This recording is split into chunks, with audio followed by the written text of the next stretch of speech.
Number 1, এটা হচ্ছে conclusion part, 46 প্যারা। এখানে পরিষ্কার বলা আছে, ভালো করে শুনুন, আমি ইংরেজি ভালো বলতে পারি না, আমার বাংলা ইংরেজিটা ভালো করে শুনুন।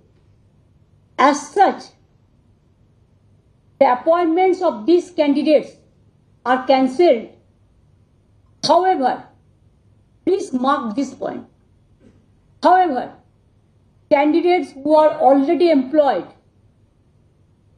মানে যারা অলরেডি চাকরি পেয়েছে, need not be asked, তাদের জিজ্ঞাসা করা হবে না to refund or restitute any payments made to them, তাদের কোনো পেমেন্ট করতে হবে না।